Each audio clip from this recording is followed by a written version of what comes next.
So I guess we're ready to get started.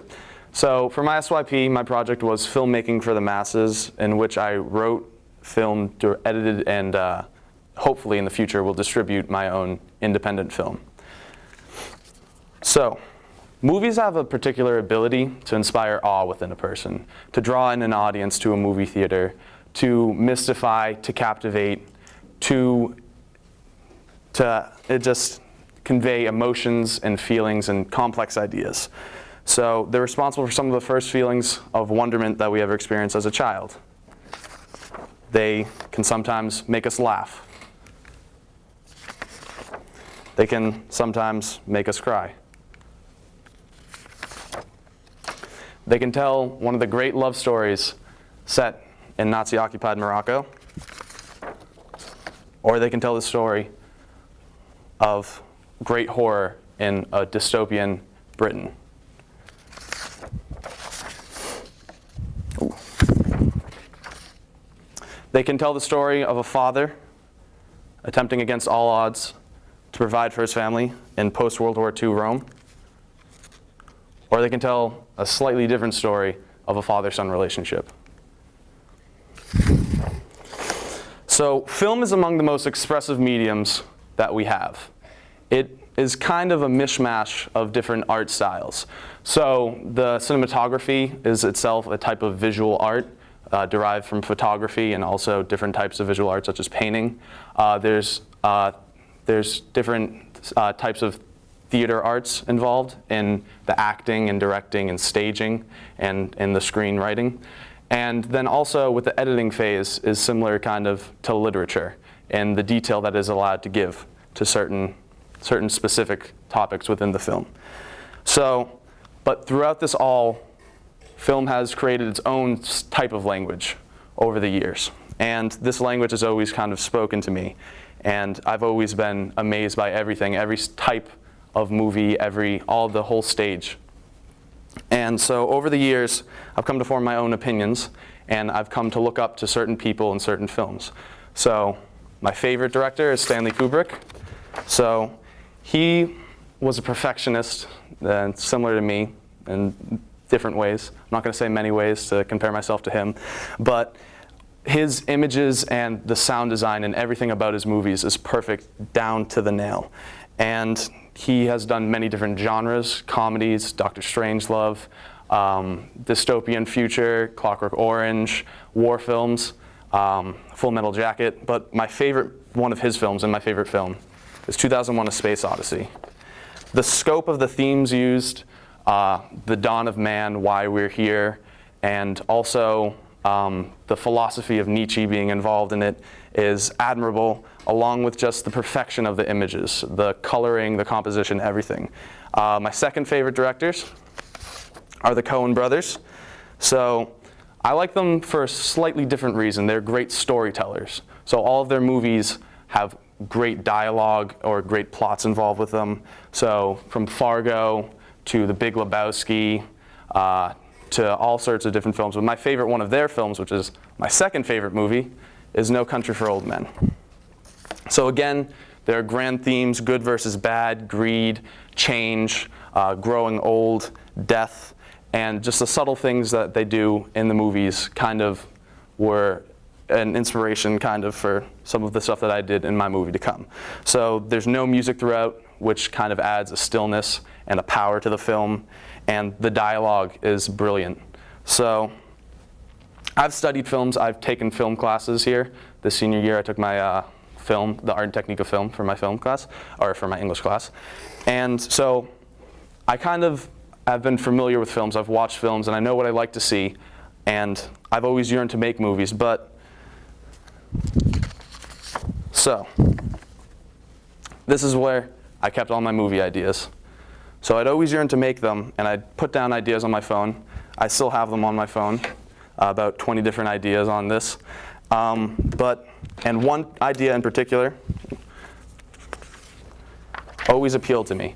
So sophomore year, English class with Mr. Carpenter, we learned about existentialism. And I've always liked the ideas in existentialism, but at times it can kind of seem a little pretentious and full of itself. They don't take themselves that lightly. So I thought of originally of just a simple sketch of a person giving a monologue, an existentialist monologue, and then someone telling him just to shut up. And from the sketch, I thought maybe I could turn that into a play for the playwrights. And then from there, it kind of moved on to a film. But I didn't really do that much with it, either out of laziness or also because I felt that I wouldn't be able to truly bring my ideas to the film. Because I don't really have that much experience, or I didn't have experience before this experience. So many other directors before they were directors worked in either in art. So this is Akira Kurosawa's Takatenjin at Twilight.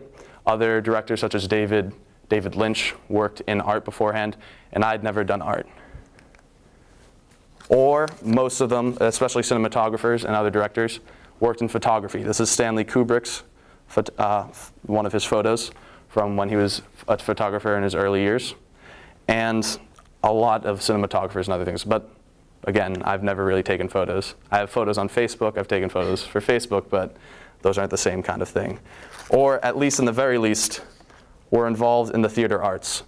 So this is Sam Mendez's interpretation of Cabaret. So he was a director, but many other directors, Elia Kazan, George Clooney, who's an actor, had at least experience in the acting departments or the staging of different theatrical arts. So I didn't really know that much about this, and I set up for myself a barrier saying that I wouldn't be able to make a movie, my vision wouldn't come clear, and that it would be bad because I was inexperienced.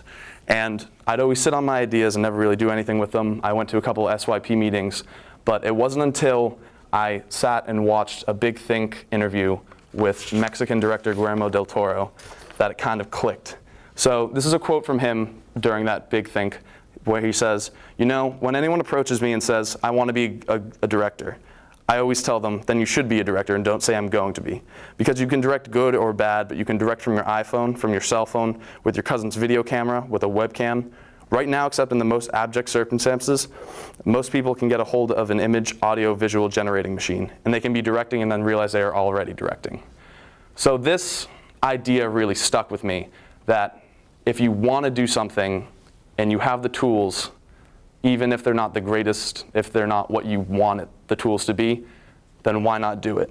So I signed up with SYP, and I focused, my topic was on independent filmmaking, because independent, if you read in my abstract, there's a description of independent filmmaking as without a studio system, and obviously I wasn't going to make a movie in the studio system.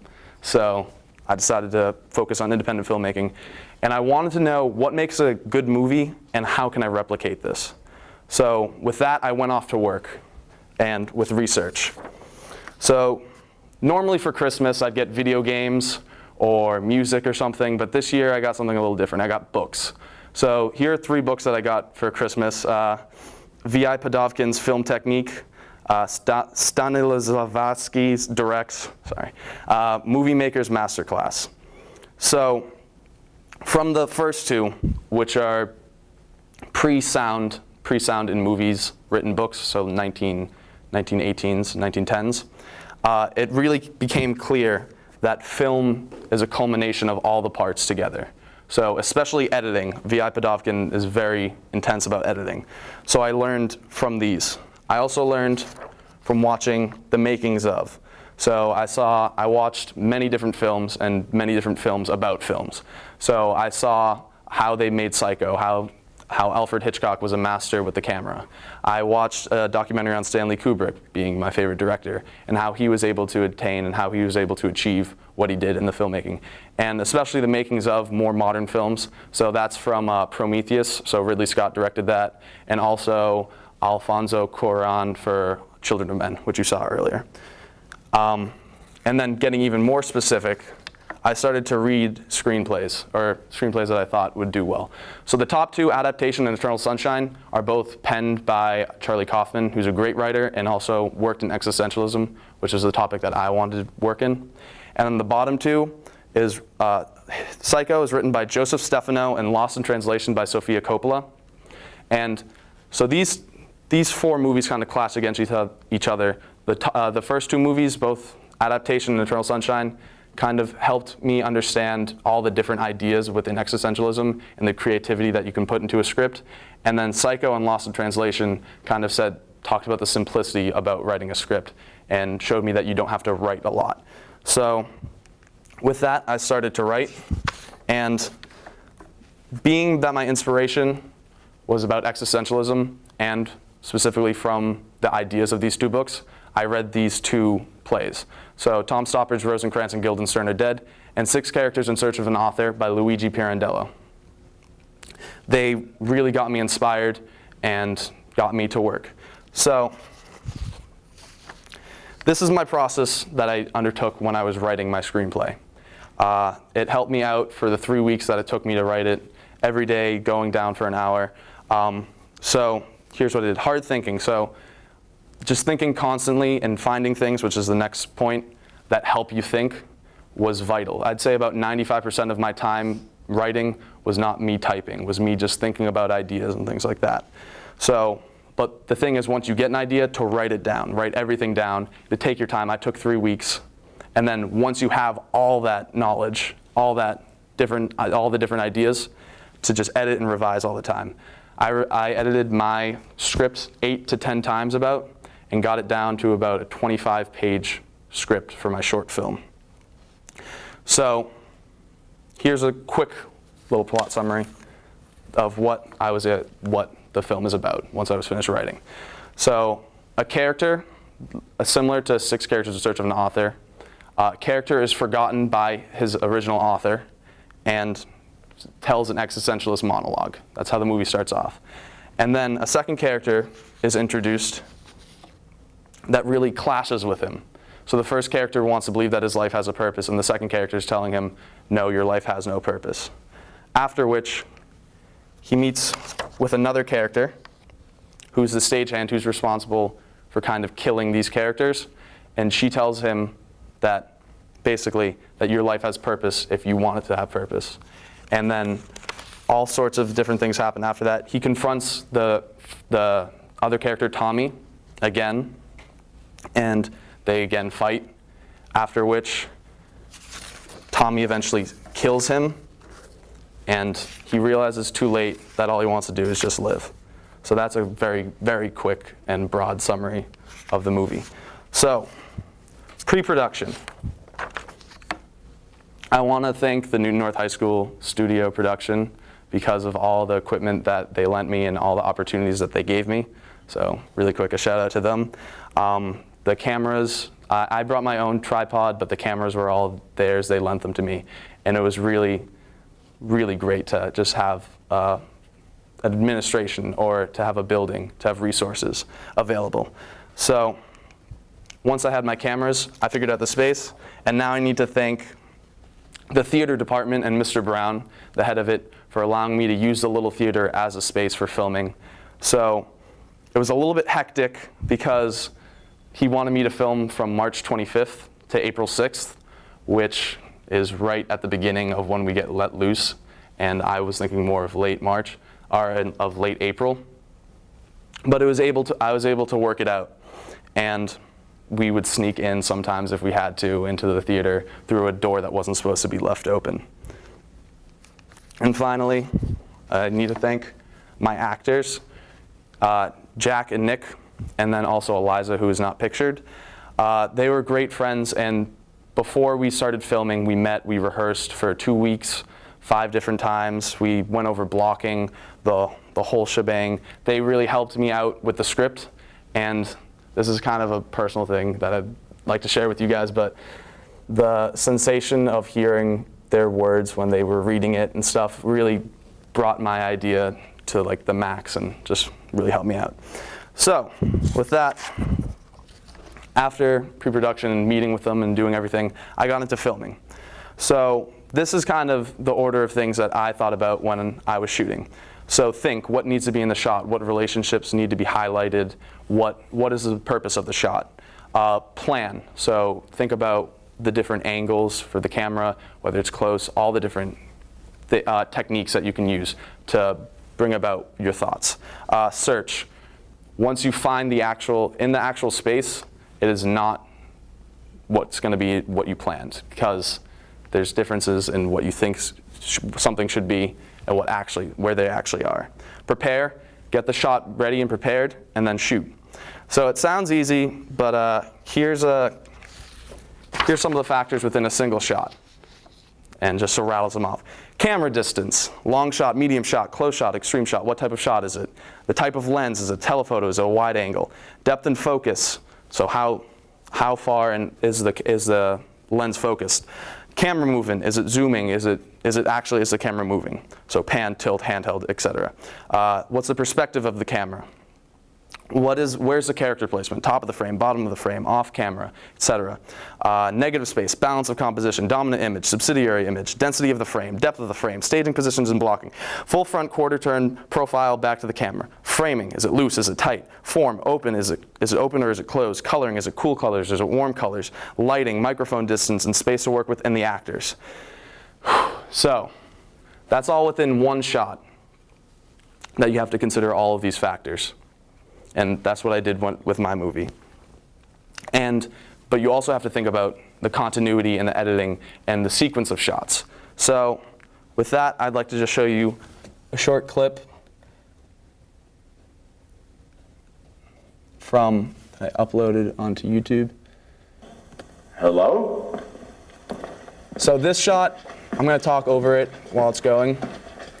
This was a little bit difficult, especially with the lighting and the spacing. This happens behind the stands, which there was a corridor about this wide for me to film and for the actors to be in. Who are you? So with that, here.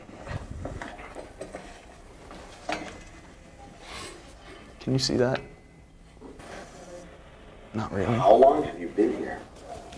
This entire time, unfortunately. I like to keep my distance. Who are you? Well, that question's a little bit harder to answer. I like to think I'm like you in that sense. But if you want to know what I do, I'm a stagehand. I'm responsible for dragging away the old memories, the dead ideas, the forgotten. Are you here to take me away? Oh God! No, calm down. I'm needed. No, I'm not. Calm down. What do you want then? I want what anyone would want. What you want. Oh, yeah, what would that be? I don't know. Something to call mine, I guess.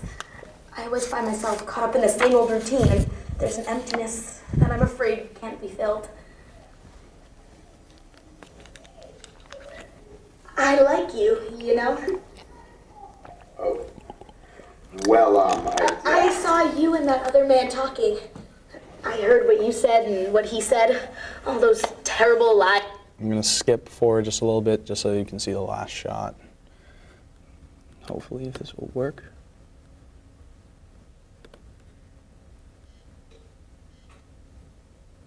All right. I think we're going to leave it that be. So, moving on from that, my mistakes. So, being a novice filmmaker, there were bound to be mistakes, and the mistakes were plentiful. So, the sound equipment, I wasn't really. I'm not. Ooh. You can stay here. You'll be safe. I can. All right, and now I can go back. So,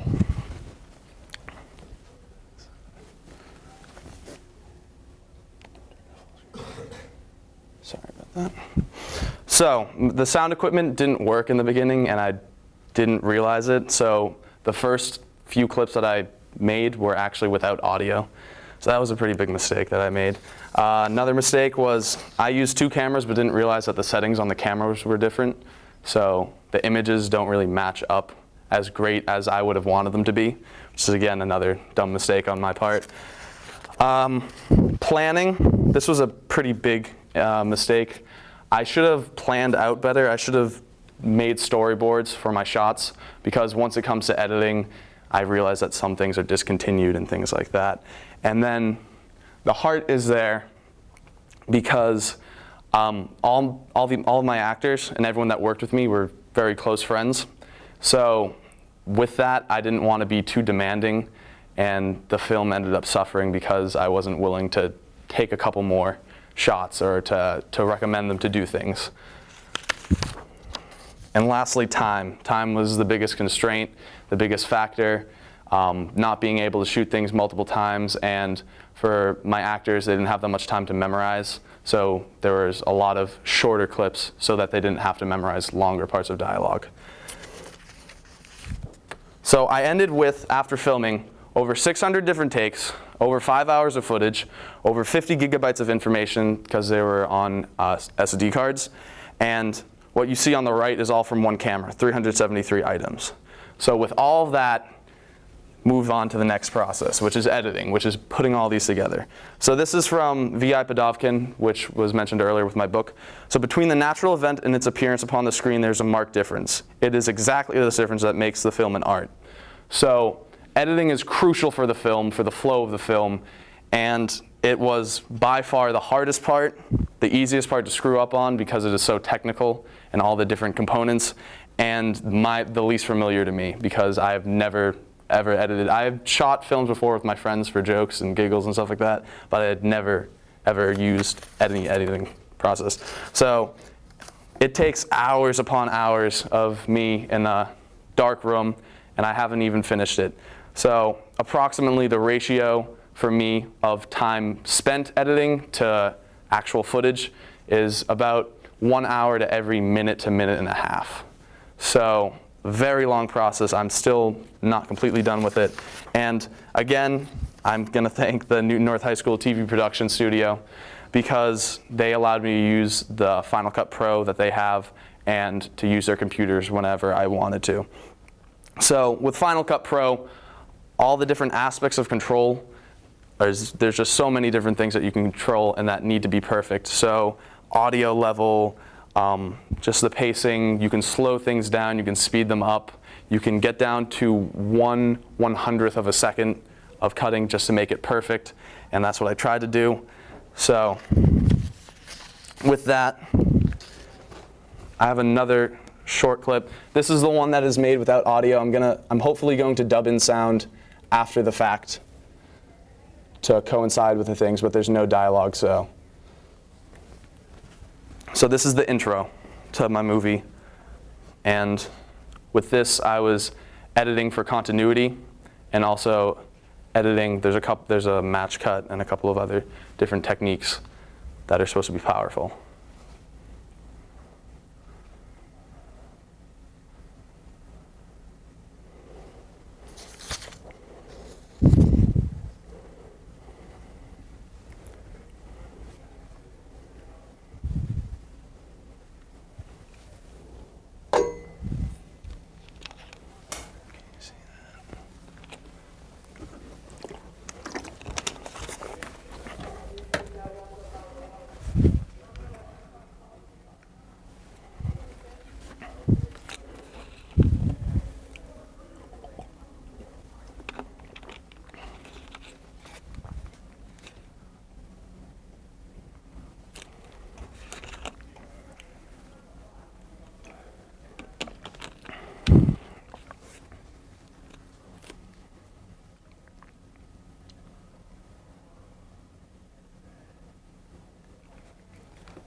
So what's going to happen in the future with my movie? So if you read my abstract, my paper was all about online distribution, the current status of independent film distribution, and hopefully the future, which will gear towards online distribution.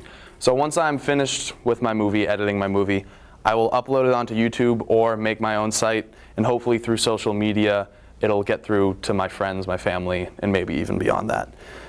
But this project was more of a personal one for me, so I wasn't really looking for financial gain or anything like that from it. So, in conclusion, this is a quote from Japanese filmmaker Takeshi Kitano. So, the other thing that surprised me the most about my first film was the unbelievable number of constraints, financial, temporal, human, and artistic, that could rise up between the director's vision and the final result. I thought that a director's job was, above all, to have good ideas. I realized instead that it mainly consisted of managing all kinds of outside elements to create the right environment to bring those ideas to fruition. So I have to agree with this 100% that he hit this dead on the nail on the head, or whatever the expression is. So what I found was, to make a good movie, it is a summation of all the parts, and that a director has to try hard to kind of keep an idea, to have an idea, and stick to it and try to get everyone else on board with the idea and to bring all the elements together. So I really loved this project. I loved SYP, this whole experience, and it really helped me grow as a person. And thank you for listening to my presentation. Just a couple questions. Yes. How long do you think your movie will be? 20 minutes, 30 minutes? It'll be between 20 and 30 minutes. I'm done editing 15 of those minutes, but there's still, I'd say, about 6 or 7 minutes left. And after you graduate here, what are your plans?